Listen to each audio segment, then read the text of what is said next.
O Supremo Tribunal Federal aprova a terceirização das atividades fins, que são aqueles serviços que identificam a área de atuação das empresas. Na prática, isso significa dizer que agora todos os serviços da iniciativa privada poderão ser terceirizados. 7 ministros do STF votaram a favor da liberação e 4 votaram contra. E aí, para explicar o que essa mudança traz na vida das pessoas, na minha, na sua, na nossa, a gente recebe o advogado, que é o advogado trabalhista, doutor Marcelo Pavão. Doutor, muito obrigado pela participação, por ter vindo aqui. Boa tarde. O que isso representa, essa votação, essa determinação, que acaba virando uma decisão transitada em julgado, e como é do STF, vira uma lei? Então, boa tarde, William. Boa tarde aos seus telespectadores. Então, a primeira coisa que a gente tem que explicar é que essa decisão de ontem, ela é de processos anteriores à lei da terceirização, porque no início do ano passado foi promulgada e está em vigor uma lei sobre a terceirização, certo, que até tem entre os seus artigos a terceirização ilimitada. Tá? Só que essas duas ações julgadas ontem pelo STF, né, pelo Suprema Corte, elas julgam duas ações anteriores que pediam a declaração pelo pleno do tribunal sobre a constitucionalidade ou não da terceirização da atividade fim. Tá? E aí a gente começa explicando a seguinte situação. Qual que é a grande polêmica do assunto? É porque hoje, com essa aprovação dos 7 votos a 4, que diz que é constitucional a contratação inclusive da atividade fim, esclarece a dúvida dessas ações e de milhares de processos que sempre existiram nas últimas décadas no seu trabalho. Qual que é? O objeto da terceirização, em tese, é aquele de o contrato é feito com uma empresa que não é o objeto do negócio comercial. Então vamos explicar. Você tem uma doceria e aí você contrata. Você tem os doceiros, você faz porque o teu objeto da doceria, a tua atividade comercial é fazer doces. Certo. Só que aí você fala o seguinte, além de fazer doces, eu tenho que cuidar da porta, porque senão vão... Segurança. Segurança. Agora, se eu tiver que fazer segurança e se eu tiver que fazer doce, eu não vou conseguir trabalhar. Então, o que era feito? Eu vou contratar segurança que vai me dar condições de continuar fazendo doce. Certo. Tá? Aí surgiu a dúvida. Ora bolas, o segurança da porta, embora não faça o doce, ele trabalha para que o doceiro trabalhe. Certo. E aí ficou essa discussão, se isso também não era atividade fim ou não.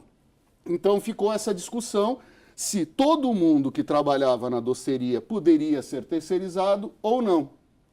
Isso a critério do empregador. Certo. Então agora...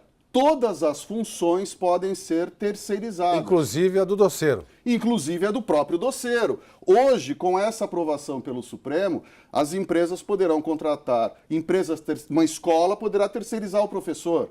Um hospital... Ele não precisa ser funcionário da escola. Não precisa ser. Um hospital pode contratar uma empresa que vai indicar o médico que vai atendê-la, as pessoas. Exato. E a abrangência dessa mudança, ela vai muito além... Isso já acontece de uma certa forma, né? Sim, é que essa reforma trabalhista, somado ao desmantelamento do Ministério do Trabalho, ao sucateamento da Justiça do Trabalho, ou seja, a fiscalização foi tirada de frente.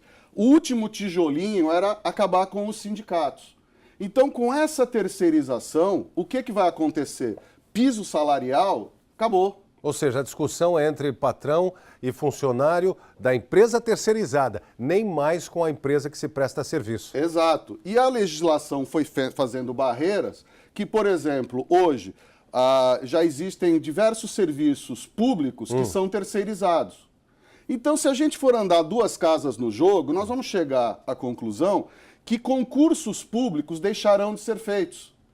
Porque eu não posso terceirizar o cargo que está hoje, mas o serviço eu posso, em tese, porque foi declarado que é constitucional. Certo. Então, para que eu vou contratar, fazer um concurso onde o piso salarial é de 7, 10 mil reais, se eu posso terceirizar a mesma função, pago esse valor, um terço. Não, eu pago esse valor e tenho 3, 4 profissionais atendendo. Exato. Quer dizer, e você não sabe a qualidade. Exato. Aí você tem esses problemas. Primeiro, o piso salarial foi diminuído. Porque imediatamente você terceiriza e você afasta o piso salarial da categoria. Isso para os trabalhadores é uma perda irreparável. Eu acredito que a gente esteja vivendo a pior fase em mais de 100 anos dos direitos trabalhistas, em todos. Porque ontem, inclusive, eu fiquei extremamente triste com a declaração do ministro Barroso, que foi um dos relatores, ele foi um, o ministro Fux o outro, e o ministro Barroso deu a seguinte fundamentação, que nós vivemos numa época de crise e que não podemos abandonar todas as formas possíveis de gerar algum tipo de trabalho. O ministro Barroso, ele esquece que ele está numa Suprema Corte e que ele não tem que jogar para a plateia, ele não tem que agradar a rede social, ele não tem que ficar batendo palma para a população, ele tem que julgar uma regra que fique firme e que dê segurança jurídica. O que está acontecendo hoje? Essas mudanças, com a falsa ideia de modernização... Parece que é um show. É um grande show para a população. Porque hoje, se você chegar hoje e fizer uma denúncia ao Ministério do Trabalho, eles não têm viatura, eles não têm médicos. O ano passado tentaram amenizar até a escravidão. Se pudesse terceirizar também a função de ministro do Supremo Tribunal Federal, aí eu talvez até concordasse Sim. com a situação, mas algumas funções não podem ser terceirizadas, só na iniciativa privada e algumas públicas. Nós temos aqui algumas dúvidas dos nossos telespectadores. Pode colocar aqui, por favor, para a gente, quais as categorias mais atingidas? É uma pergunta que chegou aqui, não identificou. É importante você se identificar, qual é a cidade e o seu nome, de onde você fala. Então, todas foram atingidas. Porque, por exemplo, já existem informações, já há alguns meses, coisa de ano para cá, que divisões inteiras de bancos estão sendo terceirizadas. Serviços como limpeza, agora serviços de educação, serviço de saúde, serviço de atendimento. Todo mundo. Hoje, se eu tenho uma loja com esse tipo de situação, o que eu faço? Eu contrato uma balconista para minha loja pelo Sindicato do Comércio, com o piso salarial da categoria, com os direitos, ou eu contrato uma empresa terceirizada que vai subcontratar uma pessoa que está desesperada por trabalho, por emprego, e vai aceitar aceitar qualquer coisa. Sendo que a lei, uma coisa que a gente precisa deixar muito claro para o seu telespectador é o seguinte, a lei ela está muito linda no papel, porque ela não proíbe. Mas na prática... Porque, por exemplo, que nem o Código Penal, não existe, a lei não diz assim, não mate. Isso, lá está, matar alguém, pena de X a Y anos. É a mesma coisa trabalhista, que vem com aquela falsa ideia, não, todos os direitos constitucionais foram garantidos. Só que o que acontece? Continua havendo rombo municipal, estadual e federal, todas as instâncias, judiciário, legislativo, executivo, não fecham as torneiras. Agora a gente está falando sobre direito trabalhista e o Supremo acabou de aprovar aumento salarial. Quando todo mundo está discutindo trabalho, eles discutem aumento. Não, e tem outra coisa, além de discutir o aumento, a questão se torna fora da realidade social, porque com a aprovação de uma constitucionalidade dessa, com uma ação de constitucionalidade, que é o que é julgado lá no Supremo Tribunal Federal, eles parece que estão em outro mundo. E, na verdade, eles estão em outro mundo, aumentando os próprios salários, enquanto os trabalhadores, a partir deste julgamento, começam a receber cada vez menos com a terceirização.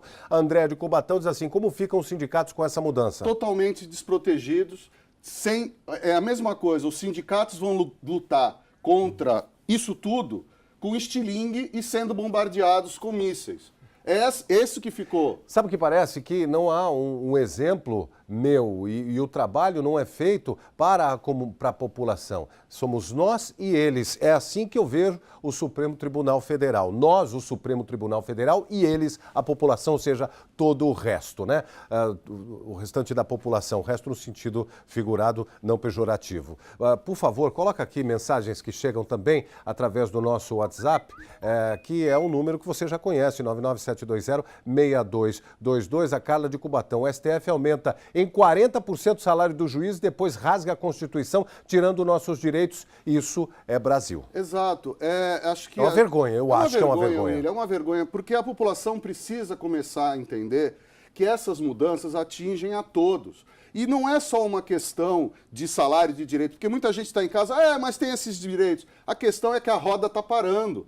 Porque se eu tiro dinheiro de salário, se você recebe 3 mil e eu te recontrato ou terceirizo Por 1.500. por 1.500, eu estou tirando 1.500 do comércio, eu estou tirando 1.500 para o mercado, eu estou tirando 1.500 de dinheiro girando. E dando 40% lá para os caras que mexeram no próprio salário. Só que acontece que o que vai acontecer, que é o que está havendo hoje, está tudo parando, porque não se está fazendo nada para incentivar a criação de vagas ou a manutenção. Não há nenhuma movimentação tirando encargos dos empregadores, que é realmente o que é caro. O salário não é caro, os encargos é que são caros. Hoje os impostos. Os impostos é uma vez e meia o salário. E é tão mais fácil dizer assim, nós vamos aumentar os impostos porque precisamos equalizar as contas do governo. Agora, sangrar na pele ninguém quer. Só nós é que temos que sangrar, né? O Márcio de São Vicente, que direitos o trabalhador continua tendo, além da reforma, mais essa agora. Então, aí o Márcio de São Vicente, ele tocou numa questão que é muito importante.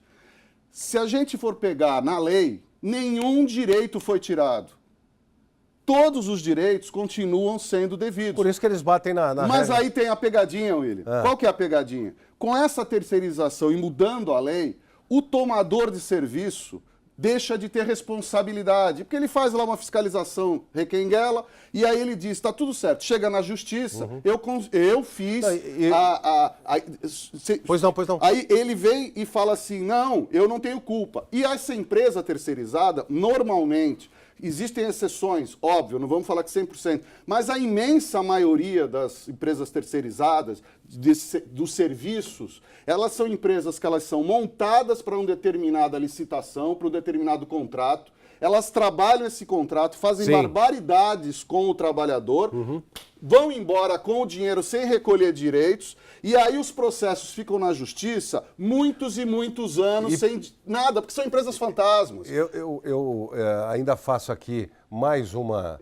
não é denúncia, não. Isso aí todo mundo já sabe que agora a Justiça Trabalhista diz o seguinte, se o trabalhador entrar com uma ação, ele não ganhando, tem que pagar tudo. Então, ou seja, para dificultar ainda mais as ações, as barreiras, né? Porque hoje não tem fiscalização no Ministério do Trabalho. Eu queria... Se é uma sugestão até de pauta aqui para a sua equipe, faça uma matéria no Ministério do Trabalho, não tem viatura. Para ver a situação, né? Eles estão numa situação de total desmantelamento. Doutor Marcelo Pavão, muito obrigado pela participação. Que Queria continuar conversando mais e falar mais sobre isso, mas teremos outras oportunidades. Eu que agradeço. Tá bom? Muito Muito obrigado, viu?